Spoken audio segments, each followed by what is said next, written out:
여자아이들 같은 경우는 블럭 같은 거 가지고 노는 걸 싫어하는 아이들이 더 많아요. 맞아요, 사실은.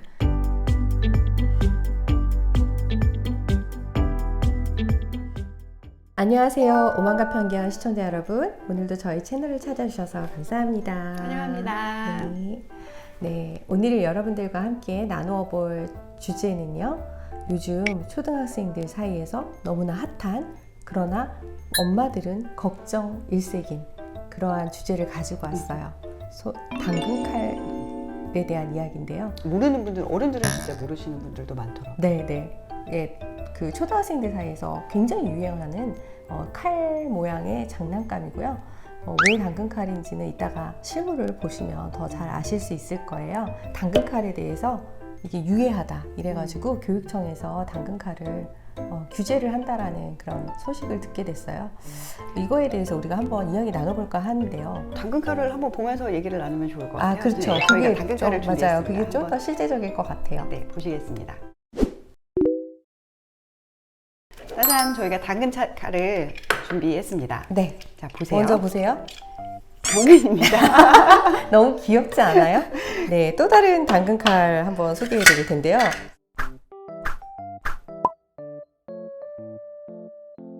포장에는 이렇게 14세 이상 사용가라는 스티커가 붙어 있고요. 네. 이게 칼 나름 당근인데 이게 할 수 있나? 안 돼. 안 돼요. 이게 네. 이렇게 연습이 많이 필요하죠. 똥손입니다. 이렇게 네. 당근이에요. 예, 이렇게 비슷한 모양으로 생긴 거죠. 얘는 좀 크고 얘는 좀 작고요. 유사한 거 하나 준비해봤습니다. 네. 총인데요. 얘도 14세 이상 사용가라고 써있네요. 근데 색깔이 너무 예쁜 색깔이라 가지고 귀엽고. 거부감 없이 귀엽게 이렇게 쏘매 나갑니다. 네, 근데 아무것도 나가는 건 요거는 없고요. 사실은 총알도 없고 뭐 그렇긴 하지만 일단은 14세 이상이 사용할 수 있을 정도의 크기인가 싶어요. 네. 아니 어른도 이런 조그만 총 휴대하는 그냥 경우가 뭐, 있으니까. 네, 그냥 장난감이죠. 장난감입니다. 네. 근데 저는 사실 이거 보면서 이렇게 날리는 당근칼이 이렇게 생긴 거였어? 이런 생각이 들었어요. 사실은 막 유해하다고 뉴스 봤을 때는 네. 사실 약간 그 비비총처럼 약간 실제로 사람이 다칠 수 있는 위험성이 있지 않을까라는 생각은 했는데 실제 사고 보니까 진짜 위험한 거 요 정도? 요거는 이제 그렇죠. 벽돌에 가깝죠. 예, 이거 흉입니다. 이거는 흉기가 될 수 있어요. 한 대 딱 때리면 정말 아플 것 같거든요. 네. 근데 이거를 아이들이 제가 보니까 이게 14세 이상 사용가라고 돼 있긴 한데 14세 이상들이 갖고 놀려면 그냥 이제 연극할 때 정도 아니면은 사용할 일이 별로 없을 것 같고 위험하다고 하는 이유는 이제 칼 휘두르고 이런 것에 이거 이렇게 하는 거잖아요. 아 됐다. 이렇게 하는 거잖아요. 요거로 익숙해지고 이제 좀 사람들을 찌르는 범죄 이런 거 생기잖아요. 그런 것에 익숙해질 수 있다고 하는 것 때문인데요. 그렇죠. 이제 일단 부모님들의 우려는 이런 것 같아요. 저도 뭐 엄마 출신이고 그렇지만 이게 뭐냐면 칼이라는 것 자체가 가지고 있는 그 상징성이 있잖아요. 그러니까 이게 이런 것들을 아이들이 그냥 장난감으로 가지고 놀다 보면 무기가 될 수 있는 종류의 그런 도구들에 대해서 그 도구가 가지고 있는 위험성이나 이런 것에 대한 경계심이나 이런 것들이 약해지지 않을까? 그래서 실제로 진짜 칼을 가지고 사람들한테 위협하는 그런 부작용? 이런 것들이 나타날 수 있지 않을까? 이런 걱정을 하실 수 있을 것 같긴 해요. 근데 저는 사실 좀 보고 깜짝 놀란 게 이런 건 보면서 가르쳐야 되는 거 아닌가. 네네. 저는 좀 냉정하게 그런 생각을 했습니다. 왜냐하면 사실은 솔직히 말씀드리면 이거 보고 좀 되게 좋다 생각했어요. 뭐가? 어떤 우리 점에서? 애들한테 커터칼 쓰는 법을 가르칠 때 좋겠다. 칼날이 요렇게 돼 있어야 돼. 그리고 칼을 요렇게 올려서 요렇게 쓰는 거야. 뭐 요렇게 가르칠 때 네. 좋을 수도 있겠다 이런 생각했거든요. 그러니까 이거를 교육적인 도구로 활용할 수 있겠다 이런 생각을 하신 거죠? 네, 그리고 실제 아이들은 어떻게 가르치느냐에 따라 다르기 때문에 위험성을 가르치거나 이 물건의 용도를 가르치는 데에는 좋을 수 있겠다는 생각을 했고요. 이거를 찌르는 용도로 사용하면 절대 안 돼. 이렇게 오히려 어린 시절에 가르치는 용도로 사용되어야 되지 않을까. 왜냐하면 주방칼도 모형으로 애들이 배우잖아요. 네. 플라스틱 장난감으로 맞아요. 이걸 통해서 어떻게 쓰는 거야 이렇게 배우는 건데 칼을 찌르는 용도야? 라는 걸 전제로 해서 요거를 가지지 마, 사용하지 마 이렇게 하면 이 물건을 실제로 접했을 때의 접근 방식이 백지가 되어버리는 거죠. 네, 실제로 이거 당근칼 유행이고 왜 유행하는지 이제 알아보기 위해서 제 자료를 좀 많이 찾아봤는데요. 실제 이거를 가지고 찌르는 용도로 아이들이 사용한다기보다는 이게 이렇게 분리가 이런 식으로 이렇게 좀 되어 있잖아요. 이렇게. 이런 그러니까 거, 이런 것들을 가지고 아이들이 멋있게 이 칼을 꺼내는 법, 접는 법 이런 것들이 기술을 열마하는 그런 것을 놀이 기구로 활용을 하더라고요. 도구로. 근데 그런 기술을 연마하고 나면 실제 제품을 사용하고 싶어질 수도 있고 그게 그렇죠. 더 위험할 수도 있고 그래서 더 금지되는 것 같아요. 근데 저는 이제 우려하는 게 항상 좀 조심하는 입장이기 때문에 규제를 조심해야 된다. 교육청에서 아예 이거를 애들 눈앞에서 치워버리면 아이들은 이걸 발견했을 때 더 막 열광할 수 있고 실제 14세 이상들이 이걸 사용하는 일은 없기 때문에 그렇죠. 이 위험성에 대한 경계가 전혀 이루어지지 않는다는 점. 그러니까 저도 사실 우리 이제 아이를 키울 때 이제 남자아이들은 본능적이라고 할까요? 이 칼이나 총 이런 것에 대한 관심이 참 많아요. 그래서 저도 애들이 막 칼 사달라고 하고 총 사달라고 했을 때 이걸 사줘야 되나? 이렇게 어렸을 때 이걸 놀잇감으로 가지고 놀다 보면 그러고 많이 했잖아요. 네, 칼에 대한 어떤 이 무기에 대한 그런 그 자각, 어떤 경계심이 너무 이렇게 떨어지지 않을까 이런 걱정을 했는데 실제로 사줘 봤어요. 사주고 이제 그 대신 이제 그런 걱정이 있으니까 교육을 시켰죠. 이런 것은 친구하고 이렇게 놀이할 때 사용하는 거야. 장난감이야. 그리고 절대로 이런 것들은 사람에 대해서 휘두르거나 위협하거나 공격하는 그런 것으로 사용하면 안 돼. 이제 그리고 비비탄이 나왔을 때 진짜 그 비비탄이 총알이 나가니까요. 그리고 이거 실제로 맞아서 그때 막 그 뉴스에도 나고 이런 적이 멀리서 있었거든요. 쏘면 예, 사람이 다친다고. 그래가지고 그것도 막 사달라고 그래서 사주면서 또 교육을 또 시켰죠. 그래서 사용법에 대한 교육. 그래서 안전하게 사용할 수 있도록 그렇게 지도를 했던 이제 생각이 나는데.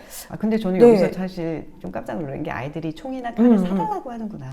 그럼요. 저는 이제 사달라고 여자아이들만 해요. 키우기 때문에 아이들이 그런 것에 대한 호기심을 가진 걸 별로 본 적이 없어요. 네. 근데 실제로 남자아이들은 그걸 가지고 싶어 하는 걸 보니까 애들이 네, 어렸을 때부터 진짜 성향이 좀 달라요. 맞아요. 남자아이들이랑 여자아이들이랑 좀 달라요. 블럭 같은 경우도요, 아무리 줘도요, 물론 남자아이들 중에도 블럭을 좋아하는 아이들도 있고, 싫어하는 아이들도 있지만, 여자아이들 같은 경우는 블럭 같은 거 가지고 노는 걸 싫어하는 아이들이 더 많아요. 맞아요, 사실은. 맞아요. 성향이 네, 확연히 좀 분리되는 부분이, 물론 우리 네. 뭐 작은 애는 블록을 혼자서도 잘 갖고 노는데, 큰 아이는 엄마 뭐 만들어? 이건 어디다 껴? 이렇게 했었던 것 같은데 규칙을 또 중요시하고 성향이 많이 좀 차이가 나는 네. 경우가 있는데 문제는 이걸 어떻게 교육하느냐의 문제가 아닐까 하는 부분과 교육청에서 이걸 금지한다고 해서 아이들로부터 위험성이 모두 제거될 수 있을까 하는 의문을 가지게 돼서 7살이었나? 소년이 이렇게 위에서 뭐 던져가지고 할아버지가 돌아가신 사건이 있었잖아요. 네, 맞아요. 저는 그 사건을 보면서 사실 이것도 떠오르더라고요. 이런 거 뭔지 모르고 어떻게 사용하는지 모르고 있다가 던진 거죠. 그럴 수 있죠. 안전 사용에 대한 교육이 제대로 이루어지지 못한 부분이 결국 민사 부모님에 대한 손해배상은 가능하다는 뉴스로 이어지는 네. 거거든요. 그래서 아이들한테 사용을 막는 것보다 더 중요한 건 부모님이 교육하시는 거. 네, 그래서 저희는 이제 규제가 답은 아니다. 왜냐하면 너무나 유해한 것들이 사실은 넘쳐나거든요. 사실 이거 위험하잖아요. 위험하다고 말씀하시는데 어떻게 보면 휴대폰이 더 위험해요. 근데 휴대폰 안 가지고 있는 아이들 거의 없잖아요. 휴대폰 얘기 나오니까 네. 유튜브에서 이런 걸 보는 게 문제죠. 이거의 사용법, 그리고 이걸 가지고 노는 법, 그리고 또 찌르는 범죄에 대한 뉴스, 또는 이런 영화 뭐 짤로도 나오고 이런 네, 것들을 네, 네. 아이들이 볼 수 있게 하는 게 더 위험한 거 아닌가? 뭐 그럴 수 있죠. 그러니까 이거 뭐냐면, 그러니까 저희가 이야기하고자 하는 거는 이런 거죠. 이게 규제가 능사는 아니고 아이들에게 이런 것들을 가지고 아이들이 호기심을 가지고 놀 때 이것의 호기심은 사실은 이거는 좀 일시적인 거라고 저는 생각을 해요. 아이들이 이거 솔직히 14살 이상 사용하도록 되어 있지만 14살에 이거 가지고 노는 애들 거의 없을 거예요. 근데 이거 그냥 한때거든요. 한때 이제 지나가는 건데 그때 이거를 바르게 사용하도록 가르쳐주는 그 교육이 가정에서의 그런 교육이 함께 가야 한다 이런 생각이 들어서 여러분들하고 그 이야기를 나눠보려고 했고요. 저는 좀 제가 주변의 엄마들을 보니까 아이들을 약간 무균실에서 키우고 싶어하는 엄마들의 마음이 저도 이해가 돼요. 세상이 네, 너무 위험하기 그쵸. 때문에. 근데 그럴수록 어릴 때 조그만 자극을 일부러 조금씩 주면서 그 바이러스에 대한 저항력을 키워주는 거잖아요, 몸도. 마찬가지로 더 오히려 어릴 때 이런 걸 보여주고 알려주는 것도 어느 정도의 교육 국가는 있기 때문에 요새 무인 문방구 많잖아요. 네, 그렇죠. 막 유통기한 지난 것도 먹고 위험한 것도 사고 이렇게 할 수 있도록 있죠. 되는 네. 규제를 위험해하시는 건 알겠지만 무조건 막고 아이들을 무균실에서 키우는 게 능사는 아니다. 그런 생각이 좀 들더라고요. 우리 부모님들의 우려와 또 교육청이 어떤 것을 걱정하는지 그래서 이제 규제할 수밖에 없는 그런 조치까지 내놓은 데는 분명히 이런 염려들이 있을 거예요. 근데 제가 이런 이제 관련된 자료들을 찾으면서 보니까 어떤 블로그에 그 글을 쓰신 분이 굉장히 인상적이었어요. 그분이 무슨 얘기를 하시냐면 아까 연변이 얘기한 것처럼 칼이라는 것은 무기도 될 수 있지만 우리 삶에 되게 유용한 도구다. 근데 칼을 어떻게 보느냐가 문제인데 이것을 우리 아이들이 호기심을 가지고 접했을 때 이것을 다 막는다면 정말 이거 칼은 위험한 것이고 무기로서의 의미가 더 아이들에게 절대 가까이 각인이 하면 된다는 안 거죠. 돼라는 생각으로 가까이 가는 거죠. 도구로서의 그 측면을 아이들이 제대로 보지 못한다는 거죠. 그래서 그런 것들을 무조건 막기보다는 제대로 된 교육과 함께 이것들을 아이들이 건강한 호기심으로 접하고 지나갈 수 있도록 그리고 더 나아가서 아까 연변 얘기했잖아요. 이거 너무 좋은 아이디어인 것 같아요. 이걸 가지고 커터 칼을 사용하는 어떤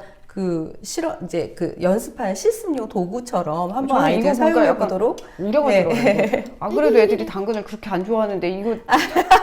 네, 그러네요, 당근. 그래서 좋은 쪽의 어떤 사이드도 우리가 놓치지 않고 좀 그런 균형감 있는 시선을 가지면 좋지 않을까 이런 생각을 해서 오늘 여러분들과 함께 당근칼 논란에 대해서 이야기해 봤습니다. 한 가지 더 말씀드리면 이렇게 한 가지가 뭔가 좀 애들이 호기심을 가진다 그러면 더 자극적으로 이렇게 만들어내시는 분들 특히 아동용품에 대해서는 안전을 최우선으로 생각해 주시고 혹시나 위해성이 없는지 우리 자녀들이 가지고 논다면 혹시나 위험하진 않을지 한 번 더 생각해 주시면 좋겠습니다. 제가 말씀드린 그 블로그에서 그분이 그 얘기를 하셨어요. 우리나라에서 이런 것들에 대한 규제가 너무 심하니까 중국산 너무 많이 들어온다. 어떤 기준을 가지고 만들어진지도 모르는. 아까도 보셨죠? 이 총도 메이드 인 차이나라고 되어 있거든요. 그러니까 이런 부분들에 대해서 우리가 한 번 더 정말 안전하게 사용할 수 있고 가지고 놀 수 있는 그런 장난감, 놀이기구 이런 것들을 우리도 좀 긍정적으로 또 보고 또 이렇게 잘 아이들한테 가르칠 수 있으면 좋겠다라는 생각이 들어서 오늘 여러분들과 함께 이야기 나누어 봤습니다. 여러분들의 다양한 생각을 댓글로도 남겨주시면 감사하겠습니다. 지금까지 오만과 편견을 시청해주신 여러분 감사합니다.